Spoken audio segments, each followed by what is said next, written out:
লালমনিরহাটের পাটগ্রাম উপজেলার দহগ্রাম ইউনিয়নের মুন্সিপাড়া সীমান্তে আবারও শূন্যরেখা বরাবর কাঁটাতারের বেড়া স্থাপনের চেষ্টা চালিয়েছে ভারতীয় সীমান্তরক্ষী বাহিনী বিএসএফ।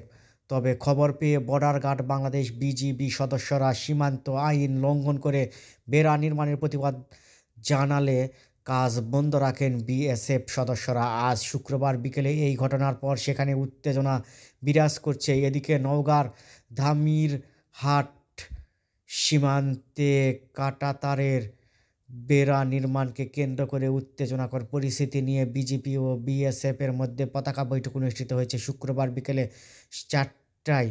উপজেলার বস্তাবর সীমান্ত চৌকি সংলগ্ন শূন্যরেখায় এই বৈঠক অনুষ্ঠিত হয়। বিএসএফের 123 ব্যাটালিয়নের শিবরামপুর কোম্পানির কমান্ডারের সঙ্গে বিজিবির বস্তাবর কোম্পানির কমান্ডারের সঙ্গে এই বৈঠক অনুষ্ঠিত হয়। এই বিষয়ে বিজিবির নওগাঁ পত্নীতলা ব্যাটালিয়নের অধিনায়ক কর্নেল মোহাম্মদ ইকবাল হোসেন বলেন, বিজিবি ও বিএসএফের কোম্পানি কমান্ডার পর্যায়ের কর্মকর্তাদের মধ্যে সৌহার্দ্যপূর্ণ আলোচনা হয়েছে। কাঁটাতারের বেড়া নির্মাণ কাজ বন্ধ রাখতে সম্মত হয়েছে বিএসএফ।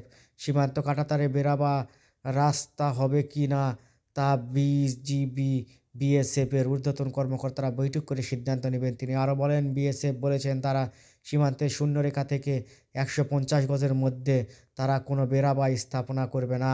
প্রতিশ্রুতি ভঙ্গ করে 150 গজের মধ্যে বেড়া বা স্থাপনা করার চেষ্টা করলে বিজিবি প্রতিহত করবে।